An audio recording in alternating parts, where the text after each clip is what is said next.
ക്ഷണിക്കുന്നു. അസ്സലാമു അലൈക്കും വറഹ്മത്തുള്ളാഹി വബറകാതുഹു. അൽഹംദുലില്ലാഹി ഹംദൻ കസീറൻ ത്വയ്യിബൻ മുബാറകൻ മിൽഅ അസ്സമാവാതി വമിൽഅൽ അർദ് വമിൽഅ മാ ബൈനഹുമാ വമിൽഅ മാ ശാഅ മിൻ ശൈഇൻ ബഅദ്. വസ്സലാത്തു വസ്സലാമു അലാ സയ്യിദി വനബിയ്യിനാ വഹബീബിനാ മുഹമ്മദ് സല്ലല്ലാഹു അലൈഹി വആലിഹി വഅസ്ഹാബിഹി വസല്ലം الذي بعث رحمة للعالمين وعلى آله وأصحابه أجمعين. أعوذ بالله من الشيطان الرجيم. بسم الله الرحمن الرحيم. اقرأ باسم ربك الذي خلق خلق الإنسان من علق اقرأ وربك الأكرم الذي علم بالقلم علم الإنسان ما لم يعلم. صدق الله العظيم. قال نبينا رسول الله صلى الله عليه وآله وأصحابه وسلم من تمسك بسنتي عند فساد أمتي له أجر 100 شهيد. صدق الرسول الكريم المصطفى صلى الله عليه وآله وأصحابه وسلم. اللهم صل على محمد وعلى آل محمد كما صليت على إبراهيم وعلى آل إبراهيم إنك حميد مجيد. اللهم بارك على محمد وعلى آل محمد كما باركت على إبراهيم وعلى آل إبراهيم في العالمين إنك حميد مجيد. ഈ മഹാസഭയുടെ നായകനായിട്ടുള്ള നമ്മുടെ അഭിവന്യ നേതാവ് സയ്യിദ് ഹൈദർ അലി ശിഹാബ് തങ്ങൾ അവർകളെ, ഈ സമ്മേളനത്തിൽ ആധ്യക്ഷം വഹിക്കുന്ന നമ്മുടെ ഏവരുടെയും ബഹുമാന്യനായ നേതാവ് Sayyid Sadiq Ali Shihab Thangal അവർകളെ, our esteemed chief guest of this evening who graciously inaugurated this function, His Highness Abdul Wahid Qarata, Honorable Member of the Council of Representatives, the Kingdom of Bahrain. Our esteemed chief guest of the evening, Mr. Saeed Bou Khamas and other dignitaries. വേദിയിലുള്ള ആദരണീയനായ Samastha Kerala Jamiyyathul ഉലമയുടെ secretary ബഹുമാനപ്പെട്ട കോട്ടുമല ബാപ്പു മുസ്ലിയാർ അവർകളെ, സമസ്തയുടെ സെക്രട്ടറിയും ഈ മഹത്തായ സ്ഥാപനത്തിന്റെ നായകനായ പണ്ഡിതനും ചിന്തകനും നമ്മുടെ ഏവരുടെയും അഭിമാനവുമായ ഉസ്താദ് ആലിക്കുട്ടി മുസ്ലിയാർ അവർകളെ, വേദിയിൽ ഒട്ടേറെ വിശിഷ്ട വ്യക്തികളുണ്ട്. അഭിവന്ദനായ നമുക്ക് പ്രിയങ്കരനായ സയ്യിദ് ബഷീർ അലി ശിഹാബ് തങ്ങൾ, ബഹുമാനപ്പെട്ട കുഞ്ഞാപ്പു ഹാജി, ബഹുമാനപ്പെട്ട മോയിമോൻ ഹാജി, ജാമിയയിലെ ഉസ്താദുമാരായ മുത്തുക്കോയ തങ്ങൾ, കോട്ടുമല മൊയ്തീൻ മുസ്ലിയാർ, പ്രിയപ്പെട്ട ഇസ്ഹാഖ് കുരിക്കൾ, ബഹുമാനപ്പെട്ട ഫഖ്റുദ്ദീൻ തങ്ങൾ, ബഹുമാനപ്പെട്ട യു എ ലത്തീഫ് സാഹിബ്, എല്ലാവരുടെയും പേര് പറഞ്ഞ് ഞാൻ സമയം ദീർഘിപ്പിക്കുന്നില്ല. അത് അവരോടുള്ള അനാദരവല്ല, സദസ്സും അപ്രകാരം തന്നെ ധന്യമാണ്. മാധ്യമപ്രവർത്തകരായ സുഹൃത്തുക്കൾ, ജാമിയയുടെ സമ്മേളനം തുടങ്ങുമ്പോൾ എത്തിച്ചേരുന്നത് പ്രധാനമായും അതിന്റെ ബന്ധുക്കളാണ്, കുടുംബാംഗങ്ങളാണ്. പൊതുസമ്മേളനത്തിൽ ധാരാളം സഹോദരങ്ങൾ വരും. ഉദ്ഘാടന സമ്മേളനത്തിൽ അധികവും എത്തുന്നത് അതിനോട് വളരെ അടുത്ത് ബന്ധപ്പെട്ട കുടുംബത്തിലെ അംഗങ്ങളാണ്. അതുകൊണ്ട് താഴെയിരിക്കുന്നവരും അഭിസംബോധന ചെയ്യപ്പെടുവാൻ യോഗ്യരായിട്ടുള്ള പണ്ഡിതന്മാരാണ്, ജാമിയയുടെ ബന്ധുക്കളാണ്, സമുദായത്തിന്റെ വിവിധ തുറകളിൽ, സമൂഹത്തിന്റെ വിവിധ മണ്ഡലങ്ങളിൽ പ്രവർത്തിക്കുന്ന വളരെ ബഹുമാന്യരായിട്ടുള്ളവരാണ്. ഞാൻ എല്ലാവരെയും അങ്ങേയറ്റം ആദരത്തോടെ അഭിസംബോധന ചെയ്യട്ടെ. ഇന്ന് വൈകുന്നേരം അഭിവന്ദനായ സയ്യിദ് ഹൈദർ അലി ശിഹാബ് തങ്ങൾ പതാക ഉയർത്തിക്കൊണ്ട് ജാമിയയുടെ സമ്മേളനം ഔപചാരികമായിട്ട് ആരംഭിച്ചിരിക്കുകയാണ്. അനന്തരം സയ്യിദ് സാദിഖ് അലി ശിഹാബ് തങ്ങളുടെ ആധ്യക്ഷത്തിൽ ഹിസ് ഹൈനസ് അഹമ്മദ് അബ്ദുൽ വാഹിദ് ഖറാത്ത, ബഹ്റൈൻ പാർലമെന്റ് അംഗം, ഈ സമ്മേളനം ഉദ്ഘാടനം ചെയ്തു കഴിയുകയും നാം സാക്ഷ്യം വഹിച്ചു കഴിഞ്ഞു. ഇതിനു മുമ്പ് തന്നെ പല സെഷനുകളും ആരംഭിച്ചു. സ്വാഗത പ്രസംഗത്തിൽ ബഹുമാന്യ സ്നേഹിതൻ ജാമിയയുടെ സെക്രട്ടറി മുഹമ്മദ് ഫൈസി സാഹിബ് അതിനെക്കുറിച്ചുള്ള വിവരണം ഇവിടെ നൽകുകയുണ്ടായി. ജാമിയയുടെ പുതിയ പ്രവർത്തനങ്ങളെക്കുറിച്ചും അദ്ദേഹം സൂചിപ്പിച്ചു. സയ്യിദ് സാദിഖ് അലി ശിഹാബ് തങ്ങളുടെ അധ്യക്ഷ പ്രസംഗത്തിൽ ജാമിയ ഏറ്റെടുത്തിട്ടുള്ള പുതിയ കർമ്മപരിപാടികളുടെ ഒരു ഏകദേശ ചിത്രം ഇവിടെ വരച്ചു കാണിക്കുകയും ചെയ്തു. ജാമിയ വളരുകയാണ്. ഓരോ വർഷവും കഴിയുമ്പോൾ പുതിയ സ്ഥാപനങ്ങൾ, പുതിയ പ്രത്യാശകൾ, പുതിയ കാമനകൾ, പുതിയ നേട്ടങ്ങൾ. ജാമിയയുടെ ജൈത്രയാത്ര തുടരുകയാണ്. ജാമിയയ്ക്ക് തുല്യമായി ജാമിയ മാത്രം. ജാമിയ നൂരിയക്ക് പകരം വെക്കാൻ ഒരു സ്ഥാപനം കേരളക്കരയിലില്ല. ജാമിയയ്ക്ക് പകരം നിൽക്കാവുന്ന ഏതെങ്കിലും ഒരു സ്ഥാപനമുണ്ടെങ്കിൽ അത് ജാമിയ മാത്രമാണ്. അത്ര വലിയ പാരമ്പര്യമാണ്, അത്ര വലിയ ചരിത്രമാണ്, അത്ര വലിയ മഹത്തുക്കളുടെ കരസ്പർശം ഏറ്റതിന്റെ സൗഭാഗ്യമാണ്. അപൂർവം സ്ഥാപനങ്ങൾക്ക് മാത്രം അവകാശപ്പെടാവുന്ന ഗാംഭീര്യത്തോടുകൂടിയാണ് ഈ മഹാസൗധം ഇവിടെ തല ഉയർത്തിപ്പിടിച്ചു നിൽക്കുന്നത്. ഇവിടെ പല നേതാക്കളും സംസാരിക്കാനുണ്ട്. നമ്മുടെ അഭിവന്ദനായ മുസ്ലിം ലീഗിന്റെ സംസ്ഥാന general secretary KP Majeed Sahib അടക്കമുള്ള പല വിശിഷ്ട വ്യക്തികളും നേതാക്കളും ഇവിടെ സംസാരിക്കാനിരിക്കുകയാണ്.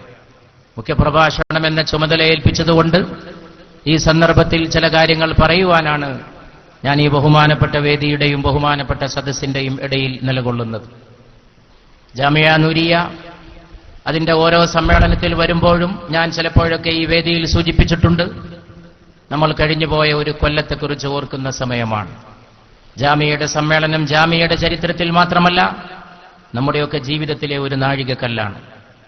ഓരോ കൊല്ലവും ജാമിയയുടെ സമ്മേളനം വരുമ്പോൾ ഞാൻ ഓർക്കും, എന്റെ ആയുസ്സിൽ ഒരു കൊല്ലം കൂടി കഴിഞ്ഞു പോയിരിക്കുന്നു എന്ന്. ഇതെന്റെ മാത്രം അനുഭവമായിരിക്കുകയില്ല, നമ്മുടെ പലരുടെയും അനുഭവമായിരിക്കും എന്നാണ് ഞാൻ മനസ്സിലാക്കുന്നത്.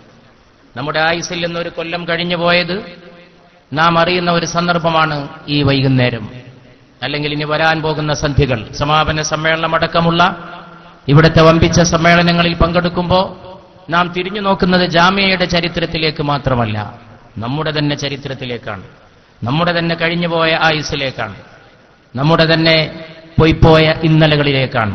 ഇനി ഒരിക്കലും തിരിച്ചു കിട്ടാത്ത സ്വർണവും വെള്ളിയും എല്ലാം കൂടി കുമിഞ്ഞുകൂടിയാലും കഴിഞ്ഞുപോയ ഒരു നിമിഷം തിരിച്ചു കൊണ്ടുവരാൻ ആരെക്കൊണ്ടും കഴിയില്ല. കഴിഞ്ഞുപോയ ഒരു നിമിഷം സ്വർണത്തിനേക്കാൾ വിലയുള്ളതാണ്. കഴിഞ്ഞുപോയ ഒരു നിമിഷം ലോകത്ത് വിലക്കെടുക്കാൻ പറ്റുന്ന ഒരു കോടീശ്വരനും ലോകത്ത് ജീവിച്ചിരിപ്പില്ല. കാലത്തിന്റെ ഓരോ തുള്ളിയും അനർഘമാണ്, അതുല്യമാണ്, അനന്യസാധാരണമാണ്. അതിനെ തിരിച്ചു കൊണ്ടുവരാനോ അതിനെ പുനർജനിപ്പിക്കുവാനോ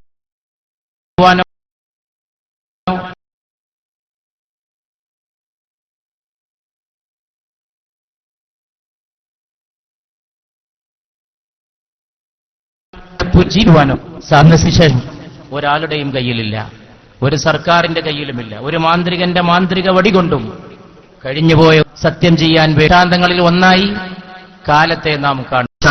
സൂര്യനെ കൊണ്ട് സത്യം, ചന്ദ്രനെ കൊണ്ട് സത്യം,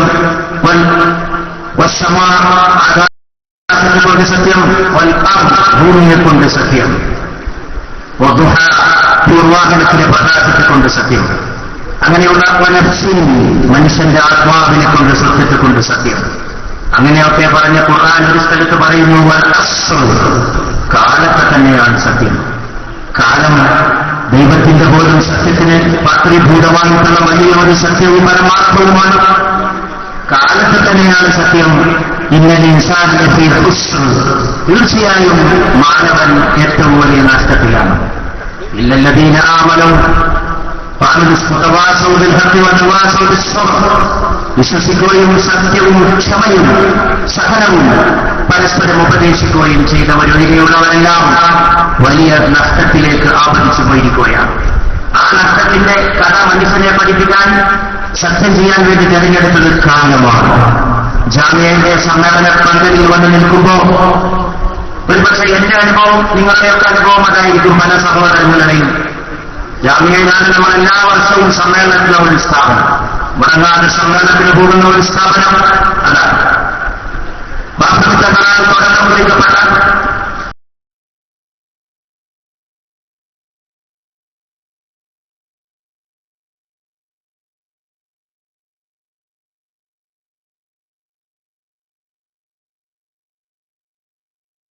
നിര്യാണം പ്രാപിച്ചപ്പോൾ ദുഃഖം പ്രകടിപ്പിച്ചുകൊണ്ട് ആളുകൾ ഘോഷയാത്രയായി നീങ്ങിയത് എന്റെ ചെറുപ്പത്തിൽ ഞാൻ കണ്ട ഒരു കാഴ്ചയാണ്.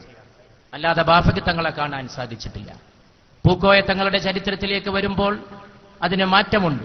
പൂക്കോയ തങ്ങളുടെ പ്രസംഗം കേട്ടിട്ടുണ്ട്. പൂക്കോയത്തങ്ങളുടെ വീട്ടിൽ പോയിട്ടുണ്ട്. പൂക്കോയത്തങ്ങൾ തലയിൽ തലോടിയതിന്റെ ഒരു കുളിർമ ഇന്നും അനുഭവിക്കുന്ന ഒരാളാണ് ഈ വിനീതൻ. അങ്ങനെയുള്ള ചരിത്രങ്ങൾ നമുക്ക് ഓർക്കാനുണ്ട്. കുറച്ചുകൂടി മുന്നോട്ട് പോകുമ്പോൾ നാം സയ്യിദ് മുഹമ്മദ് അലി ശിഹാബ് തങ്ങളുടെ കാലഘട്ടത്തിൽ എത്തുന്നു.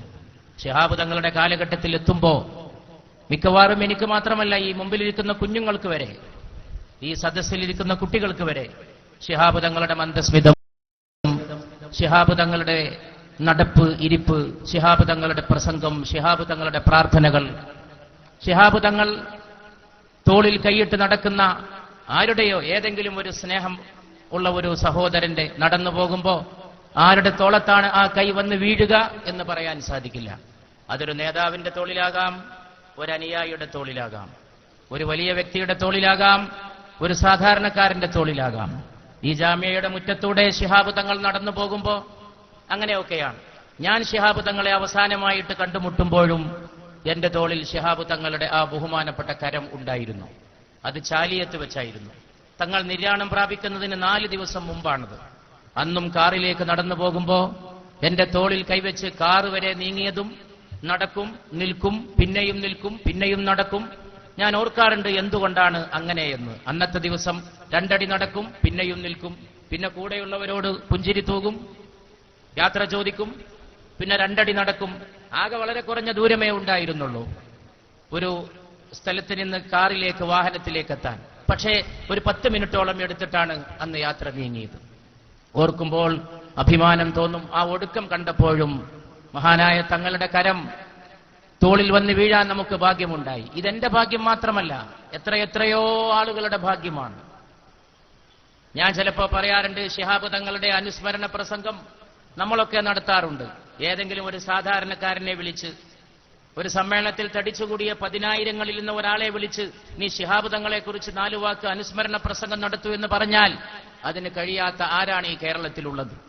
തന്റെ അനുഭവം, ശിഹാബ് തങ്ങളിൽ നിന്ന് താൻ അനുഭവിച്ച കാര്യങ്ങൾ, ശിഹാബ് തങ്ങളുടെ സ്നേഹം, ശിഹാബ് തങ്ങളുടെ സാമീപ്യ സമ്പർക്ക സൗഭാഗ്യം, അത് അനുവദിക്കാൻ കഴിയാത്ത ആരാണ് ഈ കേരളക്കരയിൽ ഉണ്ടായിട്ടുണ്ടാവുക?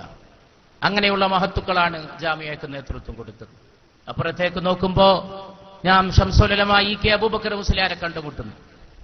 ഇവിടെ ജാമിയയുടെ സമ്മേളനങ്ങളിൽ വളരെ പ്രധാനപ്പെട്ട ഒരു ഇനമായിരുന്നു ശംസുൽ ഉലമയുടെ പ്രസംഗം.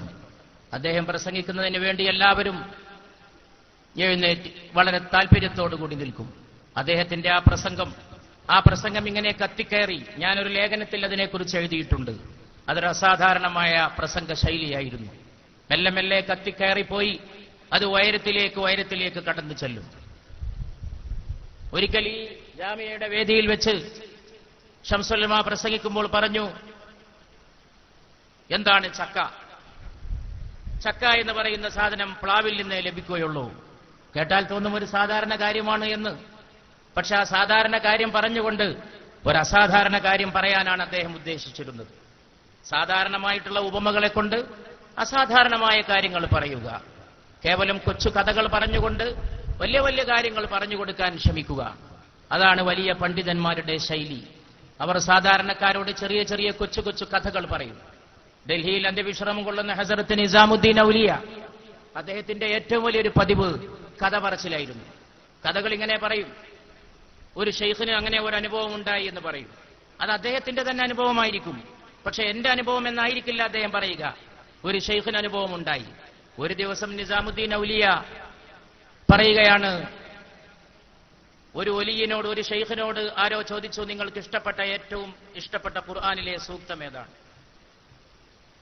നിസാമുദ്ദീൻ ഔലിയ പറയുകയാണ്, ആ ഷെയ്ഖ് മറുപടിയായിട്ട് പറഞ്ഞു, നല്ല സാധനങ്ങൾ ഭക്ഷിക്കുക, കുലൂ മിൻ ത്വയ്യിബാതി മാ റസഖനാകും, നല്ല സാധനങ്ങൾ തിന്നുക. അതാണ് എനിക്ക് ഏറ്റവും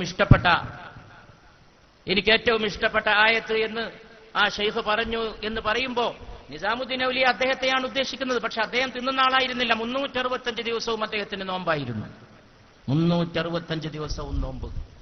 പിന്നെ അദ്ദേഹം ഈ തിന്നുക എന്ന് പറയുന്നത് കൂടെയുള്ളവരെ തീറ്റിപ്പിക്കുന്ന കാര്യമാണ്. അദ്ദേഹത്തിന്റെ ഡൽഹിയിലെ വാസസ്ഥാനത്ത് വലിയ ഒരു അടുക്കളയുണ്ടായിരുന്നു, ലങ്കർഖാന. അവിടെ ഓരോ ദിവസവും 1000-കണക്കിന് ആളുകളെ ഭക്ഷണം കഴിപ്പിക്കുമായിരുന്നു. ആളുകൾ ഇങ്ങനെ ഭക്ഷണം കഴിക്കുമ്പോൾ നിസാമുദ്ദീൻ ഔലിയ പറയും, നല്ല രസമുണ്ട് കാണാനെന്ന്. അദ്ദേഹത്തിന് കരിമ്പ് നല്ല ഇഷ്ടമായിരുന്നു, നല്ല കരിമ്പ്. നല്ല കറുത്ത കരിമ്പ്. ഒരു ദിവസം കറുത്ത കരിമ്പ് കൊണ്ടുവന്ന് കഷ്ണം വെട്ടാൻ പറഞ്ഞു. ശിഷ്യന്മാർക്കൊക്കെ വലിയ സന്തോഷമായി. ഒന്നും കഴിക്കാതെ പട്ടിണി കിടക്കുന്ന, എല്ലാ ദിവസവും നോമ്പെടുക്കുന്ന ഞങ്ങളുടെ ഈ വന്ധ്യഗുരു, ഈ വലിയ ആത്മീയ വ്യക്തിത്വം ഇന്ന് കരിമ്പിനോടുള്ള ഇഷ്ടം കൊണ്ട് കരിമ്പെങ്കിലും കഴിക്കുമല്ലോ എന്ന് അത് വെട്ടി ഓരോരുത്തർക്ക് അദ്ദേഹം വിതരണം ചെയ്തു. ഓരോരുത്തരും കരിമ്പിങ്ങനെ കടിച്ചു വലിച്ച് തിന്നുമ്പോ അദ്ദേഹം രസിച്ച് അവരുടെ തൊണ്ടയിലേക്ക് നോക്കി. അദ്ദേഹം പറഞ്ഞു, എന്റെ തൊണ്ടയിലൂടെ കരിമ്പിന്റെ സത്ത ഇപ്പോൾ ഇറങ്ങിക്കൊണ്ടിരിക്കുകയാണ് എന്ന്. ആ മനുഷ്യനാണ് പറയുന്നത്. ഏറ്റവും ഇഷ്ടപ്പെട്ട ആയത്തേതെന്ന് ചോദിച്ചപ്പോൾ നല്ലത് ഭക്ഷിക്കലാണെന്ന് പറഞ്ഞു ഒരു ഷെയ്ഖ് എന്ന്. ആ ഷെയ്ഖ് അങ്ങനെ ഒരു ഷെയ്ഖ് ഉണ്ടായിട്ടല്ല. ഈ കഥകൾ പറയുന്ന രീതിയിൽ വലിയ വലിയ സംഭവങ്ങൾ അവതരിപ്പിക്കുന്ന മഹത്തുക്കൾ കഴിഞ്ഞു പോയിട്ടുണ്ട്. ശംസുലുലമയെ പറ്റി സാധാരണ പറയാറുള്ളത് അധികമൊന്നും ആളുകൾക്ക് അടുക്കാൻ കഴിയാത്ത ഗാംഭീര്യമുള്ള വ്യക്തിത്വം എന്നാണ്. പക്ഷേ എന്റെ അനുഭവം മറിച്ചാണ്. ഞാൻ അദ്ദേഹത്തോട് വളരെ അടുത്തിടപഴകാൻ എനിക്ക് സാധിച്ചിട്ടുള്ള ഒരാളാണ്. അദ്ദേഹത്തിന്റെ കൂടെ ഇഷ്ടം പോലെ യാത്ര ചെയ്ത്, കാറിൽ യാത്ര ചെയ്യുമ്പോൾ അദ്ദേഹത്തിന്റെ സീറ്റിലിരുന്ന്, വെളിമാട് കുന്നിലേക്ക് പ്രസംഗം കഴിഞ്ഞ് തിരിച്ചു പോകുമ്പോൾ അദ്ദേഹത്തിന്റെ വീട്ടിലേക്ക് പോയി അദ്ദേഹത്തോടൊപ്പം വർത്തമാനം പറഞ്ഞ്, അങ്ങനെയുള്ള എത്രയൊക്കെയോ അനുഭവങ്ങൾ. അടുക്കുന്നതിന് മുമ്പ് ഒരു പുറന്തോടുണ്ടാകും ഏത് വ്യക്തിത്വത്തിന്റെയും ചുറ്റുവട്ടത്ത്. ആ പുറന്തോട് പൊട്ടിച്ചാൽ നമുക്ക് അദ്ദേഹത്തിലേക്ക് അടുക്കാൻ കഴിഞ്ഞു എന്ന് വരും. അതാണ് മഹത്തുക്കളുടെ രീതി. ആ പുറന്തോട് പുറത്തുനിന്ന് കാണുമ്പോൾ അടുക്കാൻ പ്രയാസമാണ് എന്ന് തോന്നിയേക്കും. ഞാനൊരിക്കൽ വില്യാപ്പള്ളി യതീംഖാനയുടെ വാർഷികത്തിന് പ്രസംഗിച്ചുകൊണ്ടിരിക്കുകയാണ്. ആ സമ്മേളനം ഉദ്ഘാടനം ചെയ്തത് ശംസുലുലമ ഇ.കെ. അബൂബക്കർ മുസ്ലിയാരാണ്. ഞാനിങ്ങനെ പ്രസംഗിച്ചു പോകുമ്പോ ഹസ്രത്ത് ഇമാം റബ്ബാനി മുജദ്ദിദ് അൽ ഫസാനി ഷെയ്ഖ് അഹമ്മദ് സർഹിന്ദിയെ കുറിച്ചാണ് പറയുന്നത്. അങ്ങനെ പറഞ്ഞുകൊണ്ടിരിക്കുമ്പോ എന്റെ തോളത്ത് ഒരു വിരൽ സ്പർശം ഞാൻ അനുഭവിച്ചു. ഒരു തണുത്ത എന്തോ ഒന്ന് എന്റെ തോളിൽ തൊടുന്ന പോലെ. പ്രസംഗത്തിനിടയിൽ നമ്മളത് ശ്രദ്ധിക്കില്ല. പ്രസംഗിക്കുമ്പോൾ നമ്മുടെ എല്ലാ ചിന്തയും നമ്മുടെ ബോധവും ആ പ്രസംഗിക്കുന്ന വിഷയത്തിലൂടെ സഞ്ചരിക്കുകയായിരിക്കും. പക്ഷെ ഒരു തണുപ്പ് എന്റെ തോളത്ത് അനുഭവപ്പെട്ടപ്പോ ഞാൻ തിരിഞ്ഞു നോക്കുമ്പോ യോഗം ഉദ്ഘാടനം ചെയ്ത് ഇരിപ്പിടത്തിലിരുന്ന ശംസുലുലമ ഇ.കെ. അബൂബക്കർ മുസ്ലിയാർ എഴുന്നേറ്റ് വന്ന് എന്റെ തോളത്ത് മൃദുലമായി തൊട്ടുകൊണ്ട് പറയുകയാണ്, സമദാനി ഞാൻ ഒന്നുകൂടി പ്രസംഗിച്ചോട്ടെ എന്ന്. ഒരുപക്ഷെ നാളെ പ്രസംഗത്തെക്കുറിച്ചുള്ള അനുഭവങ്ങൾ സുകുമാർ അഴീക്കോട് അസുഖമായിട്ട് ആശുപത്രിയിൽ കിടക്കുമ്പോ, അമല ആശുപത്രിയിൽ കിടക്കുമ്പോ എന്നോട് പറഞ്ഞൊരു വാക്കുണ്ട്, സമദാനി പ്രസംഗത്തിലെ അനുഭവങ്ങളെ കുറിച്ചൊരു പുസ്തകം എഴുതണമെന്ന്. അന്ന് മുതലേ എന്റെ മനസ്സിലുണ്ട്, എന്നെങ്കിലും സാധിക്കുമെങ്കിൽ പ്രഭാഷണത്തിലെ അനുഭവങ്ങൾ, പ്രഭാഷണ യാത്രയിലെ അനുഭവങ്ങൾ, അസാധാരണമായ സംഗതികൾ, ഓരോ സ്ഥലത്ത് സംസാരിച്ച് മടങ്ങുമ്പോഴോ അങ്ങോട്ട് പോകുമ്പോഴോ നമുക്കുണ്ടാകുന്ന വളരെ ഹൃദയസ്പർശിയായിട്ടുള്ള അനുഭവങ്ങൾ, ഇതൊരു അസാധാരണമായ അനുഭവമാണ്. ഞാൻ പറഞ്ഞു, ഉസ്താദ് സംസാരിക്കണം, എന്താ അതിന് തടസ്സം? അദ്ദേഹം എഴുന്നേറ്റ് നിന്ന് ഞാൻ അവിടെ പോയിരുന്നു. അദ്ദേഹം അരമണിക്കൂർ പ്രസംഗിച്ചു, ആവേശഭരിതനായി. എന്നിട്ട് അദ്ദേഹം പറഞ്ഞു, ഇനി സമദാനി പ്രസംഗം തുടരും എന്ന് പറഞ്ഞ് അദ്ദേഹം അവിടെ പോയിരുന്നു. ഞാൻ വീണ്ടും പ്രസംഗിച്ചു.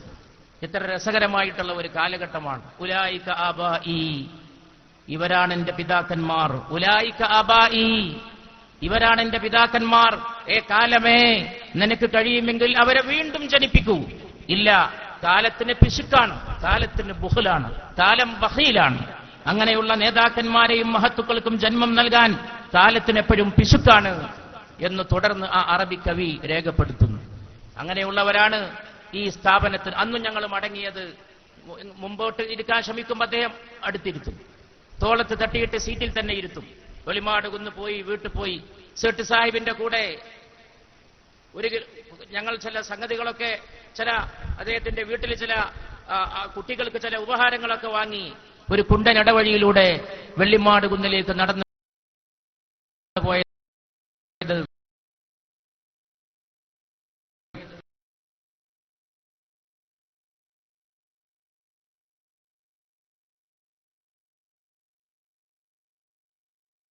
ഞാൻ വളരെ വിവാഹമായി മാറിയ ശരീഅത്ത് വിവാദ കാലഘട്ടത്തിന്റെ സാഹിബിനെ പോലുള്ള നേതാക്കന്മാർ അവരുടെ കാഴ്ചപ്പാട് സ്ഥാപനത്തിലേക്ക് അദ്ദേഹത്തെ പ്രാർത്ഥിക്കാൻ വേണ്ടി കൊണ്ടുവന്നു.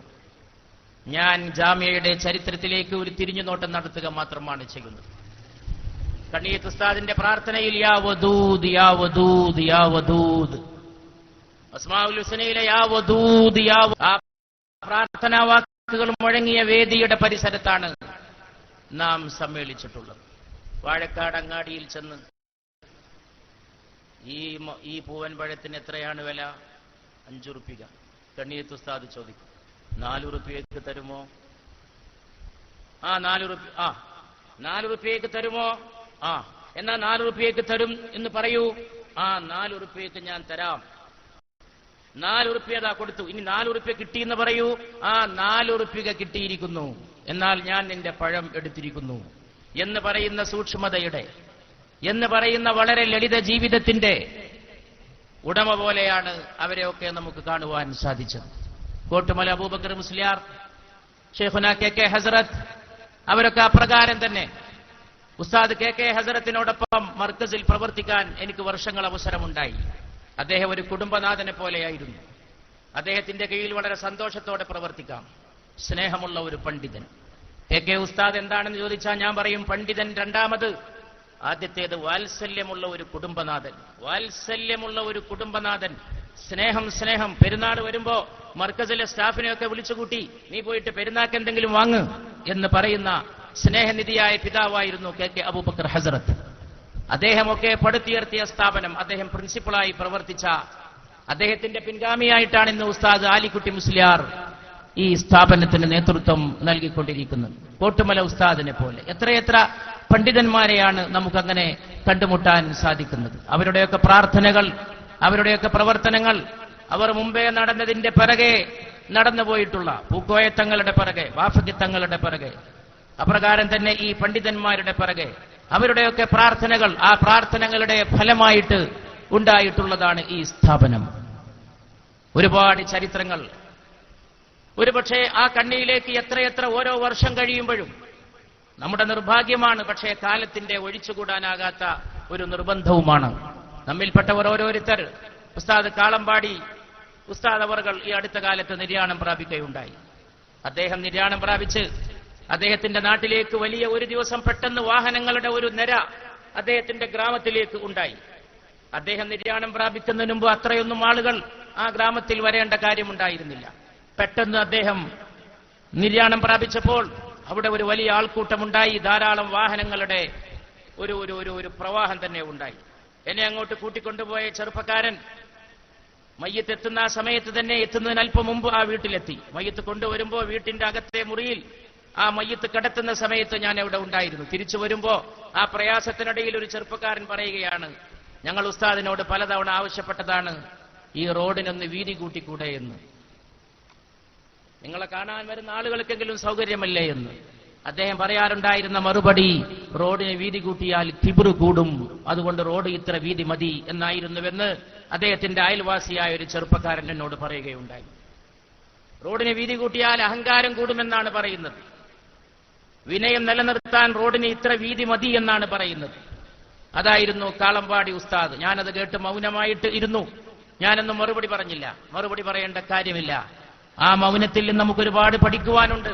അതായിരുന്നു അദ്ദേഹം. പണ്ഡിതൻ എന്തായിരിക്കണമെന്ന് പഠിപ്പിച്ചു. പണ്ഡിതൻ എങ്ങനെ വിനയാന്വിതനായിരിക്കണമെന്ന് പഠിപ്പിച്ചു. ആ കാലഘട്ടത്തിലെ പണ്ഡിതന്മാർ അധികാരങ്ങളുമായി, ഭരണകൂടങ്ങളുമായിട്ട് അകന്നു നിന്നു. നിസാമുദ്ദീൻ ഔലിയെ കാണാൻ ഓരോ കാലഘട്ടത്തിലും ഡൽഹിയിലെ ചക്രവർത്തിമാർ ആഗ്രഹം പ്രകടിപ്പിച്ചു. അദ്ദേഹം പറഞ്ഞു, എന്നെ കാണാൻ വരേണ്ട, എനിക്ക് താല്പര്യമില്ല എന്ന്. രാജാക്കന്മാരെ കാണാൻ താല്പര്യമില്ല, എന്റെ മുൻഗാമികൾ അധികാരത്തിന്റെ വാതിൽക്കൽ മുട്ടിയിട്ടില്ല എന്ന് അദ്ദേഹം പറഞ്ഞു. സുൽത്താൻ ഖിയാസുദ്ദീൻ തുഗ്ലക് നിർബന്ധം പിടിച്ചു, എനിക്കൊന്ന് കണ്ടേ തീരൂ. അതിന് നിസാമുദ്ദീൻ ഔലിയ മറുപടിയായിട്ട് കൊടുത്തയച്ചു, അത്ര നിർബന്ധമാണെങ്കിൽ എന്റെ വീട്ടിൽ 2 വാതിലുണ്ട്. മുമ്പത്തെ വാതിലൂടെ രാജാവിന്റെ വീട്ടിലേക്ക് പ്രവേശിക്കുകയാണെങ്കിൽ പിന്നിലെ വാതിലൂടെ നിസാമുദ്ദീൻ സ്ഥലം വിടും എന്ന് അദ്ദേഹം ഡൽഹി ഭരിക്കുന്ന ചക്രവർത്തിക്ക് മറുപടി നൽകി. രാജാവ് കാണാൻ വരുമ്പോ കാണാൻ നിൽക്കാതെ സ്ഥലം വിടുമെന്ന് പറയുന്ന അത്ഭുതകരമായിട്ടുള്ള ആത്മീയ മാതൃകയായിരുന്നു അത്. രാജാക്കന്മാരുടെ സമ്മേളനങ്ങൾ, രാജാക്കന്മാരുടെ പട്ടും വളയും, രാജാക്കന്മാരുടെ ബിരുദങ്ങൾ, രാജാക്കന്മാരുടെ സഹായങ്ങൾ, അതിനുവേണ്ടി ഭരണാധികാരികളുടെ മുമ്പിൽ ക്യൂ നിൽക്കുന്ന ആ അവസ്ഥയായിരുന്നില്ല. മറിച്ച് കാണാൻ വന്നാൽ തന്നെ ഞാൻ സ്ഥലം വിടും എന്ന് പറയുന്ന അവസ്ഥാവിശേഷമായിരുന്നു. ആ നിസാമുദ്ദീൻ ഔലിയയുടെ പേരിലാണ് ഡൽഹിയുടെ ഒരു പ്രധാനപ്പെട്ട പ്രദേശം ഇന്നും അറിയപ്പെടുന്നത്. ഇന്ന് തിരൂരിൽ നിന്നോ കോഴിക്കോട്ടിൽ നിന്നോ ആരെങ്കിലും ഡൽഹിക്ക് പോകാൻ തീവണ്ടിക്ക് ടിക്കറ്റ് എടുത്താൽ ആ ടിക്കറ്റിൽ മുദ്രണം ചെയ്യുന്നത് ഹസ്രത്ത് നിസാമുദ്ദീൻ എന്നാണ്. ഹസ്രത്ത് നിസാമുദ്ദീൻ എന്നാണ്. വെറും നിസാമുദ്ദീൻ എന്നല്ല, ഹസ്രത്ത് നിസാമുദ്ദീൻ എന്നാണ്. അവിടെയുള്ള പോലീസ് സ്റ്റേഷന്റെ പേര് നിസാമുദ്ദീൻ, ഹസ്രത്ത് നിസാമുദ്ദീൻ എന്നാണ്. തീവണ്ടിക്ക് പേര് നിസാമുദ്ദീൻ എക്സ്പ്രസ് എന്നാണ്. ഇന്ത്യ രാജ്യത്ത് ഒരു തീവണ്ടിക്കും വ്യക്തികളുടെ പേരിടാറില്ല എന്നുള്ളത് ഓർക്കണം. ഇന്ത്യ രാജ്യത്ത് മതേതര ഇന്ത്യ, ഇവിടെ ഒരുപാട് നേതാക്കന്മാരുണ്ടായിട്ടും തീവണ്ടിക്ക് പേരിടുന്നത് മിക്കവാറും സ്ഥലപ്പേരുകൾ മാത്രമാണ്. വളരെ അപൂർവം ഘട്ടങ്ങളിൽ മാത്രമേ അത് തെറ്റിച്ചിട്ടുള്ളൂ. എന്നിട്ടും ഈ വണ്ടിയുടെ അവസ്ഥയിൽ നമുക്ക് ആ മാറ്റം കാണാൻ സാധിക്കുന്നു. ഞാൻ പറഞ്ഞുകൊണ്ട് വന്നത് ആ രീതിയിലുള്ള അറിവാണ്. അറിവ് എന്ന് പറയുന്നത് മനുഷ്യനെ വഴി നടത്താനുള്ളതാണ്, മനുഷ്യന് മുന്നോട്ട് പോകാനുള്ളതാണ്. ഖുർആന്റെ ഭാഷയിൽ അത് വെളിച്ചമാണ്. ഖുർആന്റെ ഭാഷയിൽ അത് വെളിച്ചമാണ്. അറിവിൽ നിന്ന് ലഭിക്കേണ്ടത് വെളിച്ചമാണ്. ജാമിഅ നൂരിയ. ഇവിടെ ഉസ്താദ് ആലിക്കുട്ടി മുസ്ലിയാർ സംസാരിക്കുമ്പോൾ നമ്മുടെ ബഹുമാനപ്പെട്ട അറബ് അതിഥികൾക്ക് വേണ്ടി ജാമിയയെ പരിചയപ്പെടുത്തുകയുണ്ടായി. അപ്പോഴാണ് യഥാർത്ഥത്തിൽ ഞാൻ ആ പേരിനെ കുറിച്ച് വീണ്ടും വീണ്ടും ചിന്തിച്ചു. ഒരുപാട് കേട്ട പേരാണ് ജാമിഅ നൂരിയ. ഒരുപാട് കേൾക്കുന്ന സംഗതിക്ക് ഒരു കുഴപ്പമുണ്ടാവും, നമ്മളതിന്റെ അർത്ഥം ചിന്തിക്കൂല. ഒരുപാട് കേട്ട് തഴങ്ങിപ്പോയി. അത് മനുഷ്യന്റെ ഒരു സൈക്കോളജിയാണ്. എല്ലാ ദിവസവും കണ്ണിന്റെ മുമ്പിൽ ഒരു ബോർഡ് കണ്ടാൽ ആ ബോർഡ് ശ്രദ്ധിക്കൂല. എപ്പോഴെങ്കിലും കാണുന്നൊരു ബോർഡ് ശ്രദ്ധിക്കും. എല്ലാ ദിവസവും കാണുന്ന ഒരു ബോർഡ് ശ്രദ്ധിച്ചു എന്ന് വരില്ല. അങ്ങനെ കണ്ട് കണ്ട് തഴങ്ങിപ്പോവും. ജാമിഅ നൂരിയ, ജാമിഅ നൂരിയ, ജാമിഅ നൂരിയ കേട്ട് കേട്ട് അതത്ര ശ്രദ്ധിക്കാതെ പോയി. ഇന്ന് ഉസ്താദ് ആലിക്കുട്ടി മുസ്ലിയാർ അറബിയിൽ പ്രസംഗിക്കുമ്പോഴാണ് ഞാൻ ആ വാക്കിന്റെ അർത്ഥത്തിലേക്ക് ഊളിയിട്ടത്. ജാമിഅ നൂരിയ, നൂർ പ്രകാശമാണ്, വെളിച്ചമാണ്. ജാമിഅ നൂരിയ വെളിച്ചമാണ്. ഖുർആന്റെ ഏറ്റവും പ്രധാനപ്പെട്ട ഒരു വിഷയമാണ് വെളിച്ചം. നൂർ നൂർ നൂർ. ഖുർആൻ ആവർത്തിച്ച് പ്രകാശത്തെക്കുറിച്ച് പറയുന്നു. മനുഷ്യർക്കിടയിലൂടെ നടക്കാൻ വേണ്ടി ഒരു വെളിച്ചം ലഭിച്ചവനും ഇരുട്ടിലേക്ക് മുങ്ങിപ്പോയവനും ഒരുപോലെയാണോ? നൂറു യംശി ബിഹി ഫിന്നാസ്. ഖുർആൻ പറയുന്നു, ജനങ്ങൾക്കിടയിലൂടെ നടന്നു പോകാൻ ഒരു വെളിച്ചം അത് ലഭിച്ചവനും ഇരുട്ടിലേക്ക് പുറത്തു കടക്കാൻ കഴിയാത്ത വിധം മുങ്ങിപ്പോയവനും ഒരുപോലെയാണോ? അല്ലാഹു നൂറുസ് സമാവാതി വൽ അർദ് മസലു നൂറിഹി കമിഷ്കാത്തിൻ ഫീഹാ മിസ്ബാഹ് അൽ മിസ്ബാഹു ഫീ സുജാജത്തിൻ വസ്സുജാജതു കഅന്നഹാ കൗകബുൻ ദുർരിയ്യുൻ യൂഖദു മിൻ ഷജറത്തിൻ മുബാറകത്തിൻ സൈതൂനത്തിൻ ലാ ശർഖിയ്യത്തിൻ വലാ ഗർബിയ്യ. അല്ലാഹു ആകാശഭൂമികളുടെ പ്രകാശമാണ്. വെളിച്ചം വെളിച്ചം വെളിച്ചം. അല്ലാഹു വലിയുല്ലദീന ആമനൂ യുഖ്രിജുഹും മിനൽ-ളുലുമാതി ഇലൻ-നൂർ. അല്ലാഹു മുഅ്മിനീകളുടെ കൈകാര്യകർത്താവാണ്. അവൻ അവരെ ഇരുട്ടിൽ നിന്ന് വെളിച്ചത്തിലേക്ക് നയിക്കുന്നവനാണ്. ഇന്ന് ഇരുട്ടിൽ നിന്ന് വെളിച്ചത്തിലേക്ക് കടക്കാനുള്ള വിജ്ഞാനമാണ് ആവശ്യം. അറിവിന് യാതൊരു കമ്മി ഇന്ന് ലോകത്തില്ല. പക്ഷേ മാതാവിനെ തിരിച്ചറിയാത്ത അറിവാണ്, അമ്മയെ കൊല്ലുന്ന അറിവാണ്, അമ്മയെ ചവിട്ടുന്ന അറിവാണ്, അമ്മയെ വൃദ്ധസദനത്തിൽ കൊണ്ടുപോയിട്ട് ഉമ്മയെ തള്ളുന്ന അറിവാണ്. കോഴിക്കോട്ടെ അതിഥി എന്ന കുഞ്ഞു പെൺകുട്ടിയെ കൊന്നത് സ്വന്തം കുടുംബത്തിലെ അച്ഛനും രണ്ടാം അമ്മയുമാണ്.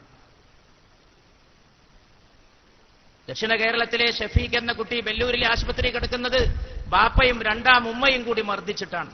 ഒരു കൊച്ചു പൈതൽ ആശുപത്രി കിടക്കുന്നത് സ്വന്തം കുടുംബാംഗങ്ങളുടെ അതിക്രമങ്ങളെ കൊണ്ടാണ്. ഒരു കൊച്ചു പെൺകുട്ടി ലോകത്തുനിന്ന് വിട പറയേണ്ടി വന്നത് സ്വന്തം രക്തബന്ധുക്കളുടെ പീഡനത്തെ തുടർന്നാണ്. മാതാക്കൾക്ക് ഗതിയില്ല, വൃദ്ധന്മാർക്ക് ഗതിയില്ല, വൃദ്ധകൾക്ക് ഗതിയില്ല, ഓമന മക്കൾക്ക് ഗതിയില്ല. ഓമന മക്കൾക്ക് ഗതിയില്ലാതാകുമ്പോ ആ സമൂഹത്തെ പേടിക്കണം. ആ സമൂഹം ക്രൂരതയുടെ ഏറ്റവും വലിയ പര്യായമായിട്ട് മാറുകയാണ്. പരിശുദ്ധ റസൂൽ സല്ലല്ലാഹു അലൈഹി വസല്ലം മദീനയിലെ മസ്ജിദിന്റെ മിമ്പറിൽ കയറിയിട്ട് പ്രസംഗിക്കാനൊരുങ്ങുകയാണ്. സദസ്സിന്റെ മുമ്പിലൂടെ ഒരു കുഞ്ഞ് ഓടിയെത്തി. പ്രസംഗം നിർത്തിയിട്ട് പുണ്യപ്രവാചകൻ വന്ന് കുഞ്ഞിനെ തലോടി ഉമ്മയെടുത്ത് വാരിയെടുത്ത് ഉമ്മ വെച്ചു. റസൂലുള്ളാഹി സ്വല്ലല്ലാഹു അലൈഹി വസല്ലം വീണ്ടും പ്രസംഗപീഠത്ത് കയറി. കുട്ടി കൗതുകത്തോടെ പിന്നെ ഓടി വന്നു. എന്ത് പ്രസംഗം, എന്ത് സദസ്സ്!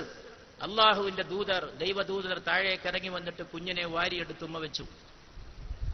വീണ്ടും പ്രസംഗിക്കാൻ വേണ്ടി കയറിയപ്പോ കുട്ടിയുണ്ടോ വിടുന്നു. കുട്ടി പിന്നെയും സദസ്സിന്റെ മുമ്പിലൂടെ ഓടി വന്നു. ഒരു കൗതുകമുള്ള കുട്ടി. കുട്ടിക്കറിഞ്ഞൂടാ ഇത് ദൈവദൂതരാണ്, ഇത് പരിശുദ്ധ പ്രവാചകന്റെ പ്രബോധനമാണ്, പ്രസംഗമാണ്. അത് കേൾക്കാൻ വേണ്ടി സദസ്സ് കൗതുകത്തോടെ നിൽക്കുകയാണ്. അതൊന്നും കുഞ്ഞിന് ബാധകമല്ല. കുഞ്ഞിന്റെ ലോകം വേറെയാണ്. കുഞ്ഞിന്റെ ലോകം രസങ്ങളുടെ ലോകമാണ്, കൗതുകം നിറഞ്ഞ ലോകമാണ്. മൂന്നാമതും പരിശുദ്ധ റസൂൽ സല്ലല്ലാഹു അലൈഹി വസല്ലമ ഇറങ്ങി വന്ന് കുഞ്ഞിനെ വാരിയെടുത്ത് ഉമ്മ വെച്ച് തിരിച്ചു പോയിട്ട് മിമ്പറിൽ കയറിക്കൊണ്ട് പരിശുദ്ധ റസൂൽ പറയുകയാണ്, ഈ കുഞ്ഞിനെ കണ്ടപ്പോ എന്റെ സംസാരം തടസ്സപ്പെട്ടു പോയി. റസൂലുള്ളാഹി സ്വല്ലല്ലാഹു അലൈഹി വസല്ലം നടന്നു പോകുമ്പോൾ കുട്ടികളിങ്ങനെ നടന്നു വരുമ്പോൾ കുട്ടികളുടെ കവിളത്ത് ഇങ്ങനെ തലോടാണ്. യംസഹു അലാ വജ്ഹിഹി, ഓരോ കുഞ്ഞിന്റെയും കവിളത്ത് റസൂൽ തലോടുകയാണ്. കുഞ്ഞുങ്ങളോടുള്ള സ്നേഹമാണ് സംസ്കാരത്തിന്റെ അടിസ്ഥാനം. അതുകൊണ്ട് അറിവല്ല വേണ്ടത്, പ്രകാശം പരത്തുന്ന അറിവാണ്. ഭാരതീയ വേദാന്തത്തിന്റെ ഭാഷയിൽ പറഞ്ഞാൽ അസതോമ സദ്ഗമയ, അസത്യത്തിൽ നിന്ന് സത്യത്തിലേക്ക് ഗമിക്കണം. തമസോമ ജ്യോതിർഗമയ, ഇരുട്ടിൽ നിന്ന് വെളിച്ചത്തിലേക്ക് പോണം. ഇരുട്ടിന്ന് വെളിച്ചത്തിലേക്ക് പോവാന്നുള്ളതാണ് മനുഷ്യന്റെ ഏറ്റവും വലിയ തേട്ടം. ഞാൻ എന്റെ വാക്കുകൾ ദീർഘിപ്പിക്കുന്നില്ല. ജാമിയ നൂരിയ, ഞാൻ ആലിക്കുട്ടി ഉസ്താദിനോട് നന്ദി പറയുകയാണ്. അദ്ദേഹം അറബിയിൽ പ്രസംഗിച്ച് നമ്മുടെയൊക്കെ മനസ്സ് ഉണർത്തി. ഞാൻ എത്ര കൊല്ലം കേട്ടിരിക്കുന്നു ജാമിയ നൂരിയ എന്ന വാക്ക്, എന്റെ ചെറുപ്പം മുതൽ കേൾക്കാൻ തുടങ്ങിയതാണ്. ഞാൻ ആലോചിച്ചിട്ടില്ല അതിന്റെ പേരിൽ ഇങ്ങനെ ഒരു സംഗതി കുടികൊണ്ടിരിക്കുന്നുണ്ട് എന്നത്. ഇന്ന് അദ്ദേഹത്തിന്റെ പ്രസംഗം കേട്ടപ്പോ ഏത് സമയത്താണ് നമ്മുടെ മനസ്സ് ഉണരുക എന്ന് പറയാൻ കഴിയില്ല. ചില സമയത്താണ്. ഇത് പ്രകാശമാണ്, പ്രകാശം പരത്തുന്ന വിജ്ഞാനമാണ്. ഏത് പ്രകാശം? നൂറു യംശി ബിഹി ഫിന്നാസ്, മനുഷ്യർക്കിടയിലൂടെ നടന്നു പോകാൻ മനുഷ്യനെ സഹായിക്കുന്ന ഒരു വെളിച്ചം. അതിൽ കൂടി പോയാൽ തടഞ്ഞു വീഴും, ഇതിൽ കൂടി പോയാൽ കുണ്ടുണ്ട്, അതിൽ കൂടി പോയാൽ അവിടെ പാമ്പുണ്ട്, ഇതിൽ കൂടി പോയാൽ ബുദ്ധിമുട്ടുണ്ട്, അവിടെ പോയാൽ കിടങ്ങുണ്ട്. ഇതൊന്നും അറിയാതിരിക്കും ഇരുട്ടാണെങ്കിൽ. വെളിച്ചമില്ലാതെ ഈ ഭൂമിയിൽ ഒരു നിമിഷവും ജീവിക്കാൻ കഴിയില്ല. അല്ലാഹു വലിയുല്ലദീന ആമനൂ യുഖ്രിജുഹും മിനൽ-ളുലുമാതി ഇലൻ-നൂർ. ഈ ലോകത്ത് മാത്രം നിൽക്കുന്നില്ല ഖുർആൻ വെളിച്ചത്തെക്കുറിച്ചുള്ള ഖുർആന്റെ പരാമർശം. നാളെ ആഖിറത്തിലും വെളിച്ചങ്ങനെ പരക്കുന്നതാണ് മുഅ്മിനീങ്ങൾ നടന്നു പോകുമ്പോ. നൂറുൻ യസ്ആ ബൈന ഐദീഹിം വബിഐമാനിഹിം വയഖൂലൂന റബ്ബനാ അത്മിം ലനാ നൂറനാ. നാളെ പരലോകത്തും മുഅ്മിനുകൾ പ്രാർത്ഥിക്കും, ഞങ്ങളുടെ വെളിച്ചം ഞങ്ങൾക്ക് പൂർത്തിയാക്കി തരണമേ. കുറച്ചുകൂടി കമ്മിയുണ്ട് ഞങ്ങളുടെ ലൈറ്റ് അടിക്കാൻ, കുറച്ചും കൂടി ഒന്ന് കംപ്ലീറ്റ് ആക്കി പെർഫെക്റ്റ് ആക്കി തരണം. അത്മിം ലനാ നൂറന, ഞങ്ങളുടെ വെളിച്ചത്തെ പ്രകാശത്തെ പെർഫെക്റ്റ് ആക്കണം, പൂർണ്ണമാക്കി തരണമെന്ന് നാളെ പരലോകത്തും മുഅ്മിനുകൾ പ്രാർത്ഥിക്കുമെന്ന് പരിശുദ്ധ ഖുർആൻ വിളംബരം ചെയ്യുകയാണ്. ശാസ്ത്രത്തിന്റെയും ഏറ്റവും പ്രധാനപ്പെട്ട വിഷയമാണ് വെളിച്ചം. വെളിച്ചം, ആ വെളിച്ചമാണ് അള്ളാഹു നൽകിയിട്ടുള്ള ഹിദായത്ത്. ആ വെളിച്ചമാണ് വഹ്യ്, ആ വെളിച്ചമാണ് അറിവ്. വെളിച്ചത്തിലേ കാണാൻ കഴിയുള്ളൂ മാതാവാരാണ്, വെളിച്ചത്തിലേ കാണാൻ കഴിയൂ പിതാവാരാണ്, വെളിച്ചത്തിലേ കാണാൻ കഴിയൂ ഉസ്താദാരാണ്, ഗുരുനാഥനാരാണ്. വെളിച്ചത്തിലെ സ്നേഹമുണ്ടാകൂ. അതാണ് ജാമിയ നൂരിയ പരത്തിയത്. ജാമിയ നൂരിയയിൽ നിന്ന് ഓരോരുത്തർ പിരിഞ്ഞു പോയതിനെ കുറിച്ച് നമ്മൾ പറയണ്ടായി. ഒടുക്കം പിരിഞ്ഞു പോയത് ഉസ്താദ് PP മുഹമ്മദ് ഫൈസി ആയിരിക്കണം.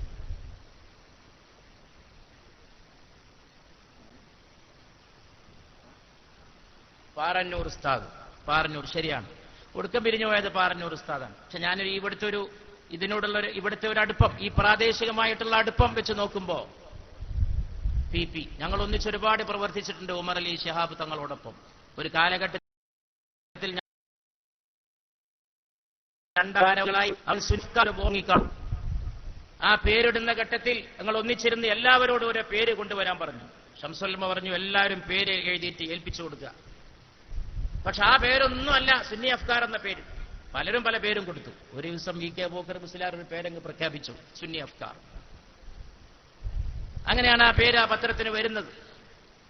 ആ ഒരു കാലഘട്ടം വളരെ പ്രധാനമായിട്ടുള്ള ഒരു കാലഘട്ടമാണ്. KT മാനി മുസ്ലിയാരെ പോലുള്ള ഒരു വലിയ പണ്ഡിതൻ, ഒരു വലിയ പ്രതിഭാശാലി നേതൃത്വം കൊടുത്ത കാലഘട്ടമാണ്.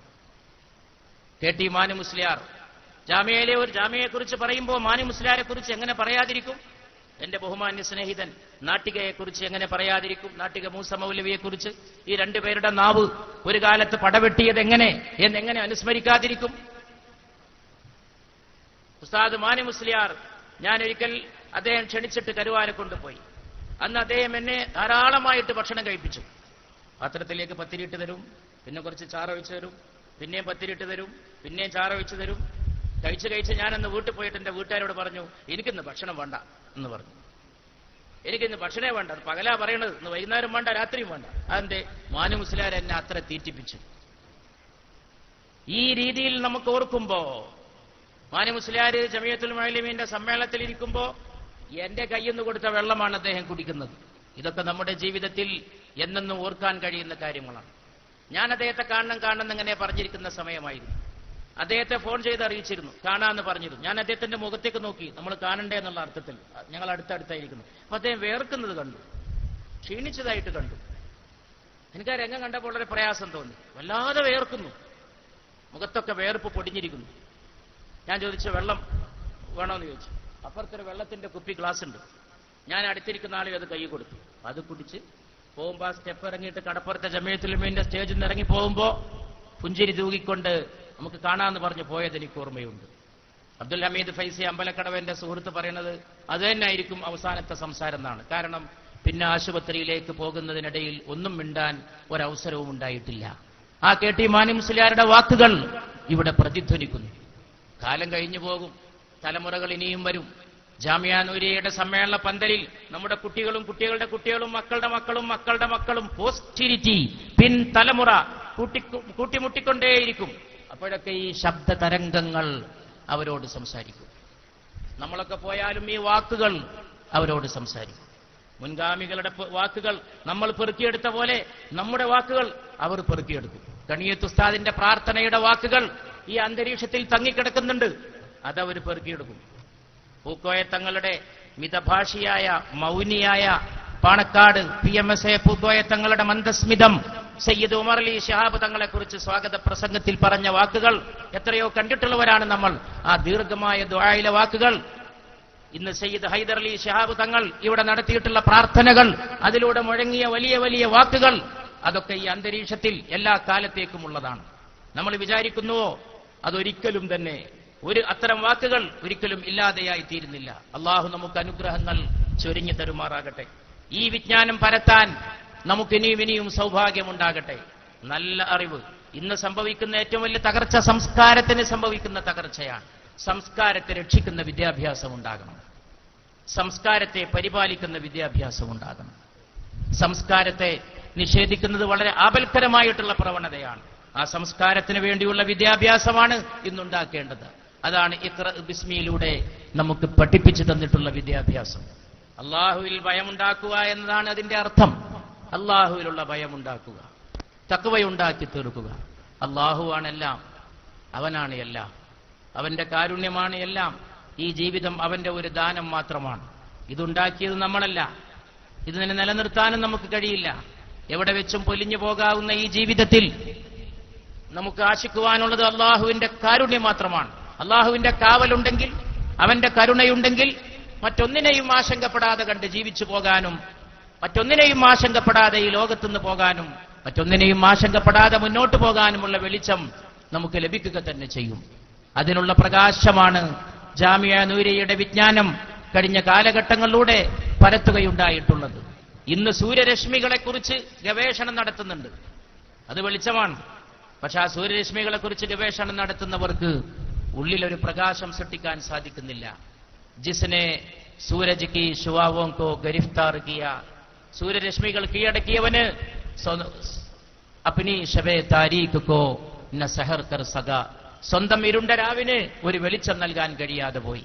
സ്വന്തം ഇരുണ്ട രാവിന് വെളിച്ചം നൽകാനുള്ള വിദ്യാഭ്യാസമാണ് വേണ്ടത്. ഈ തവണത്തെ ജാമിഅ നൂരിയ സമ്മേളനം റബീഉൽ അവ്വലിലാണ് വന്നിട്ടുള്ളത്.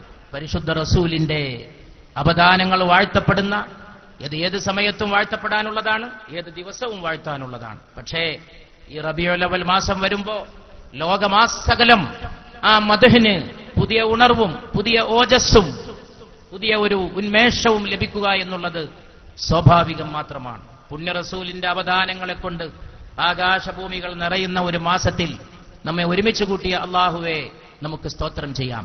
അള്ളാഹു നമ്മെ പരിശുദ്ധ റസൂലിന്റെ അനുയായികളായി, അവിടുത്തെ ഉമ്മത്തികളായി അവിടുത്തെ കാൽക്കൽ ഒരുമിച്ച് കൂട്ടുമാറാകട്ടെ. അള്ളാഹു നമ്മെ കാത്ത് രക്ഷിക്കുമാറാകട്ടെ. അള്ളാഹുവിന്റെ കാവലുണ്ടെങ്കിൽ, അള്ളാഹുവിന്റെ അനുഗ്രഹമുണ്ടെങ്കിൽ, ആകാശം പിളർന്നു വന്നാലും കടലിലെ മുഴുവൻ തിരമാലകൾ ആഞ്ഞടിച്ചു വന്നാലും നമ്മെ അത് ബാധിക്കുകയില്ല.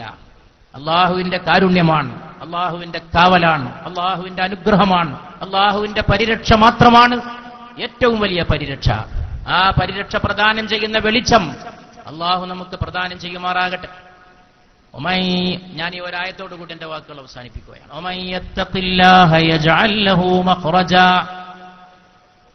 يجعل له مخرجا ويرزقه من حيث لا يحتسب ومن يتوكل على الله فهو حسبه. ആരെങ്കിലും അല്ലാഹുവിനെ തഖ്വയോടുകൂടി ഭയപ്പെടുന്നുവെങ്കിൽ അവന് പുറത്തേക്ക് കടക്കാൻ അല്ലാഹു ഒരു വഴി ഒരുക്കി കൊടുക്കും. ഏത് അവസ്ഥാവിശേഷത്തിലാണെങ്കിലും, ഏത് കുടുക്കിലകപ്പെട്ടാലും മോചനത്തിന്റെ ഒരു വഴി, മോചനത്തിന്റെ ഒരു വാതിൽ, രക്ഷയുടെ ഒരു മാർഗം അള്ളാഹു തുറന്നു കൊടുക്കും. കാണപ്പെടാത്ത വഴിക്ക് അള്ളാഹു അവനെ സഹായിക്കുകയും ചെയ്യും. വമൻ യതവക്കൽ അലല്ലാഹി ഫഹുവ ഹസ്ബുഹ്. അള്ളാഹുവിൽ ആരെങ്കിലും തവക്കുലാക്കിയാൽ അവൻ അള്ളാഹു മതിയായവനാണ്. അതാണ് പരിശുദ്ധ റസൂൽ സല്ലല്ലാഹു അലൈഹി വസല്ലം പഠിപ്പിച്ചിട്ടുള്ളത്.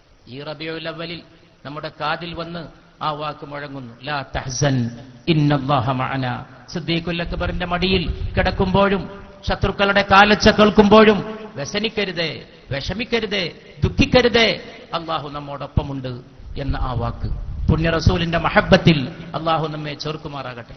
ജാമിയ നൂരിയയുടെ ഒരുപാട് വാർഷിക സമ്മേളനങ്ങൾ കാണാനും അള്ളാഹു നമുക്ക് ദീർഘായുസ്സും ആഫിയത്തും തരുമാറാകട്ടെ. കഴിഞ്ഞുപോയ കാലഘട്ടങ്ങളിൽ ജീവിച്ചു പോയ ഈ സ്ഥാപനത്തിന്റെ ബന്ധുക്കൾക്കെല്ലാം, നമ്മുടെ നേതാക്കൾക്കും, അറിയപ്പെടാത്ത എത്രയോ പേർ, അറിയപ്പെടുന്ന ചിലരെ മാത്രമാണ് നമ്മൾ ഓർക്കുന്നത്, അറിയപ്പെടാത്ത എത്ര പതിനായിരങ്ങൾ, അവരുടെ പേരോ ചൂരോ നമുക്കൊരു പക്ഷേ ഓർക്കാൻ കഴിഞ്ഞു. ഇപ്പൊ തന്നെ എത്രയെത്രയോ മഹത്തുക്കൾ, ബാവുട്ടി ഹാജി മുതൽ ബാപ്പു ഹാജി മുതൽ ഈ സ്ഥാപനത്തിന് ഓരോ ദിവസവും മഹാനായ ശിഹാബ് തങ്ങൾ എല്ലാ സമ്മേളനങ്ങളും കഴിഞ്ഞ് അവസാനം ഇറങ്ങുന്ന സമ്മേളനമുണ്ടെങ്കിൽ അത് ജാമിയ നൂരിയയുടെ സമ്മേളന വേദിയാണ്. എപ്പോഴും നമ്മളൊക്കെ കുറച്ച് ഇറങ്ങിപ്പോകുമ്പോൾ തങ്ങൾ പറയുന്നൊരു വാക്കുണ്ട്, ഭക്ഷണം കഴിച്ചിട്ട് പോണേന്ന് പറയും.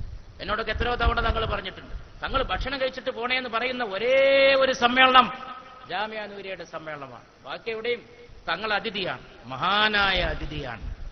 ഇവിടെ എത്തുമ്പോ ശിഹാബ് തങ്ങൾ മഹാനായ ആതിഥേയനാണ്. ഭക്ഷണം കഴിച്ചിട്ട് പോട്ടെ, വളരെ ബുദ്ധിമുട്ടാണ് നമുക്ക് വല്ല പെട്ടെന്ന് പോകാണ്ടെങ്കിൽ തങ്ങളെടുത്തുനിന്ന് കഴിച്ചിലാകാൻ. കാരണം തിന്നാതെ പോകാൻ സമ്മതിക്കില്ല, അവിടെ പത്തിരിണ്ട്, അതുണ്ട്, ഇതുണ്ട്, അതൊക്കെ കഴിച്ചിട്ട് വേണം പോകാൻ എന്നാണ് ശിഹാബ് തങ്ങൾ നമ്മളോട് പറയുക. ഒരു ദിവസം ശിഹാബ് തങ്ങൾ എന്നെ ഫോൺ ചെയ്ത് അവിടുന്ന് നിര്യാണം പ്രാപിക്കുന്നതിന് തൊട്ടുമ്പോൾ വർഷം പറഞ്ഞു, നേരത്തെ എത്തണം, ഉദ്ഘാടനത്തിന് എത്തണം. എന്നിട്ട് എന്നോട് പറഞ്ഞു, കൊടി ഉയർത്തുമ്പോൾ എന്റെ കൂടെ വേണം. ഞാൻ ആലോചിച്ചിട്ടുണ്ട് എന്തുകൊണ്ടാണ് അങ്ങനെ പറഞ്ഞത് എന്ന്. അതിനു മുമ്പ് ഒരിക്കലും ഞാൻ തങ്ങൾ അങ്ങനെ പറയുന്നത് കേട്ടിട്ടില്ല, അതിന് ശേഷവും അങ്ങനെ കേൾക്കാൻ അവസരമുണ്ടായിട്ടില്ല. അത് തങ്ങളുടെ ജീവിതത്തിലെ അവസാനത്തെ വർഷത്തെ കൊടി ഉയർത്തലായിരുന്നു. ഞാൻ സാധാരണ പൊതുസമ്മേളനത്തിൽ വരുന്ന ഒരാളാണ്. ഞാൻ ഉദ്ഘാടന സമ്മേളനങ്ങൾക്ക് വരാൻ തുടങ്ങിയത് കഴിഞ്ഞ 1-2 വർഷങ്ങളിൽ മാത്രമാണ്. മുഹമ്മദ് ഫൈസി സാഹിബ്, ഉസ്താദ് ആലിക്കുട്ടി മുസ്ലിയാരൊക്കെ ഉദ്ഘാടനത്തിന് വരാൻ എന്താ കാരണം എന്ന് എനിക്ക് അറിഞ്ഞൂടാ, എനിക്കും അതാണ് സൗകര്യം. പക്ഷെ അവരങ്ങനെയാണ് ക്ഷണിക്കാറ്. പക്ഷെ മുമ്പത്തെ ഒരുപാട് വർഷങ്ങളിലെ പതിവ് ഞാൻ പൊതുസമ്മേളനത്തിൽ വരാറാണ്. അന്ന് പറഞ്ഞു, കൊടി ഉയർത്തുമ്പോൾ എന്റെ കൂടെ വേണം. അതൊരു അഭിമാനത്തോടെ ആ വാക്ക് ഞാൻ ഓർക്കുന്നു. ഞാൻ അതേമാതിരി തന്നെ വന്നു, കൊടി ഉയർത്തുമ്പോൾ കൂടെ ഉണ്ടാവുകയും ചെയ്തു. അള്ളാഹു നമുക്ക് ആ സാമീപ്യവും സമ്പർക്കവും, ഇന്ന് സയ്യിദ് ഹൈദർ അലി ശിഹാബ് തങ്ങൾ കൊടി ഉയർത്തുമ്പോൾ അതേ കൊടി, അതേ കാൽച്ചോട്ടിൽ, അതേ കരങ്ങൾ ഉയർത്തുന്ന പോലെയാണ് നമുക്ക് തോന്നുന്നത്. കൈകൾ മാറിയിട്ടില്ല, ആള് മാറിയിട്ടില്ല, ഉള്ളടക്കം മാറിയിട്ടില്ല, കോപ്പ മാറിയിട്ടില്ല, അതിലൊഴിക്കുന്ന പാനീയവും മാറിയിട്ടില്ല, അതിന്റെ മാധുര്യം മാറിയിട്ടില്ല. ഒരേ രുചി, ഒരേ രസം, ഒരേ മഹത്വം, ഒരേ പവിത്രത. ആ നേതൃത്വത്തിന്റെ സൗഭാഗ്യത്തിന് അള്ളാഹു തൗഫീഖ് നൽകട്ടെ എന്ന് പ്രാർത്ഥിച്ചുകൊണ്ട് ഞാൻ റബീഉൽ അവ്വൽ ആയതുകൊണ്ട് 2 വാക്ക് റസൂലുള്ളാഹിനെ പറ്റി ഒരു കവിത ഉദ്ധരിച്ചുകൊണ്ട് എന്റെ വാക്ക് അവസാനിപ്പിക്കുന്നു. कोई गुफ्तगू है लब पे तेरा नाम आ गया है, कोई गुफ्तगू है लब पे तेरा नाम आ गया है, तेरी मदह करते करते ये मकाम आ गया है, कोई गुफ्तगू है लब पे, എന്തെങ്കിലും പറയാൻ വേണ്ടി ഇന്ന് ചുണ്ടനങ്ങിയാൽ तेरा नाम आ गया है, റസൂലേ അങ്ങയുടെ പേര് ചുണ്ടിൽ വരികയാണല്ലോ സല്ലല്ലാഹു അലൈഹി വസല്ലം. എന്തെങ്കിലും ഒന്ന് പറയാൻ വേണ്ടി നാവനങ്ങിയാൽ നാവിന്റെ തലപ്പത്തും ചുണ്ടിന്റെ ചെഞ്ചാട്ടത്തിലും അവിടുത്തെ പേര് വരികയാണല്ലോ. തെരി മദ്ഹ കറുത്തെ കറുത്തേ മഖാം ആ ഗയാ ഹേ, അങ്ങയെ മദ്ഹ് ചെയ്ത് അങ്ങയെ മദ്ഹ് ചെയ്യുമ്പോഴാണല്ലോ, സംസാരിക്കുമ്പോഴേക്ക് അങ്ങയുടെ പേര് ചുണ്ടിൽ വരുന്ന മഹത്വം. മുഹമ്മദ് എന്ന പേരിന്റെ സല്ലല്ലാഹു അലൈഹി വസല്ലം അലങ്കാരത്തിൽ അള്ളാഹു നമ്മെ ജീവിപ്പിക്കട്ടെ. അതാണ് അലങ്കാരം. 2 ലോകത്തിനും ഒരു അലങ്കാരമേ ഉള്ളൂ, അത് പരിശുദ്ധ റസൂലാണ് സല്ലല്ലാഹു അലൈഹി വസല്ലം. ഒരേ ഒരു അലങ്കാരം, ഖദ് ജാഅക്കും മിനല്ലാഹി കിതാബും വനൂറും മുബീൻ, അല്ലാഹുവിങ്കൽ നിന്ന് ഒരു ഗ്രന്ഥവും പിന്നെ ഒരു പ്രകാശവും നിങ്ങൾക്ക് വന്നിരിക്കുന്നു. വീണ്ടും പ്രകാശം. അവിടെ കിതാബ് എന്ന് പറഞ്ഞതുകൊണ്ട് രണ്ടാമത്തെ പ്രകാശം ഖുർആനല്ല, അത് പരിശുദ്ധ റസൂലാണ് സല്ലല്ലാഹു അലൈഹി വസല്ലം എന്നാണ് പല മുഫസ്സിറുകളുടെയും അഭിപ്രായം. ചില മുഫസ്സിറുകൾ അത് ഖുർആനെ തന്നെ വിശേഷിപ്പിച്ച് പറഞ്ഞതാണ്, ആ നൂറ് ഖുർആൻ തന്നെയാണെന്ന് പറഞ്ഞിട്ടുണ്ട്. പക്ഷേ മറ്റു പല മുഫസ്സിറുകളും പറയുന്നത് നൂറും വ കിതാബും മുബീൻ, നൂറും വ കിതാബും മുബീൻ, പ്രകാശവും ഗ്രന്ഥവും എന്ന് പറഞ്ഞതുകൊണ്ട് പ്രകാശം പരിശുദ്ധ റസൂലാണ് എന്നാണ് സല്ലല്ലാഹു. അത് ജാഅക്കും മിനല്ലാഹി നൂറും വ കിതാബും മുബീൻ, പ്രകാശവും വ്യക്തമായ ഗ്രന്ഥവും വന്നിരിക്കുന്നു. പരിശുദ്ധ റസൂലിന്റെ ഇത്തിബാഅാകുന്ന വെളിച്ചത്തിൽ അള്ളാഹു നമ്മെ നിലനിർത്തുമാറാകട്ടെ. നിങ്ങളുടെയൊക്കെ ദുആകൾക്ക് എപ്പോഴും നന്ദി പറഞ്ഞുകൊണ്ട്, ആ ദുആകളുടെ അത്ഭുതങ്ങളിൽ ജീവിക്കുന്ന ഞാൻ നിങ്ങളുടെ ദുആകളിൽ ഈ വിനീതനെ ഇനിയും ഓർക്കണമെന്ന് പ്രത്യേകം അപേക്ഷിച്ചുകൊണ്ട് എൻ്റെ എളിയ വാക്കുകൾ അവസാനിപ്പിക്കുകയും എനിക്ക് വീണ്ടും ജാമിഅ നൂരിയയുടെ സമ്മേളനത്തിൽ വരാനും നിങ്ങളെയൊക്കെ കാണാനും ഈ സ്റ്റേജിൽ നിൽക്കാനും തൗഫീഖ് ചെയ്ത അല്ലാഹുവേ, അൽഹംദുലില്ലാ അൽഹംദുലില്ലാ അൽഹംദുലില്ലാ അൽഹംദുലില്ലാ. സാധാരണ അൽഹംദുലില്ലാ പറയുന്ന പോലെയല്ല ഇന്ന് ഞാൻ അൽഹംദുലില്ലാ പറയണത്. ഇന്ന് എൻ്റെ ഓരോ ഞരമ്പിൽ നിന്നും, ഓരോ രക്തധമനിയിൽ നിന്നും, ഓരോ തുള്ളി രക്തത്തിൽ നിന്നും സ്തോത്രങ്ങൾ ഒരു അലകടൽ പോലെ മുഴങ്ങുമ്പോഴാണ് അൽഹംദുലില്ലാ അൽഹംദുലില്ലാ. അള്ളാഹുവിനെ സ്തുതിക്കുന്ന ജീവിതമാണ് ഏറ്റവും വലിയ ജീവിതം. അള്ളാഹുവിനെ ഓർക്കുന്ന ജീവിതമാണ് ഏറ്റവും വലിയ ജീവിതം. അള്ളാഹുവിനെ മറക്കുന്ന ജീവിതമാണ് ഏറ്റവും വൃത്തിയാക്കപ്പെട്ട വെറുക്കപ്പെട്ട ജീവിതം. അള്ളാഹു നമ്മെ എങ്ങനെ ആക്കാതിരിക്കട്ടെ, അവനെ സ്തുതിക്കുന്നവരിൽ ഉൾപ്പെടുത്തട്ടെ. വആഖിറു ദഅവാന, പ്രാർത്ഥനകളിൽ അവസാനത്തേത് അൽഹംദുലില്ലാഹി റബ്ബിൽ ആലമീൻ. അതും അള്ളാഹുവിന് ഹംദാണ് എന്ന് പറയലാണ്. അള്ളാഹുവിന് സ്തോത്രം ചെയ്തുകൊണ്ട് എൻ്റെ വാക്കുകൾ ഞാൻ അവസാനിപ്പിക്കുന്നു. അസ്സലാമു അലൈക്കും.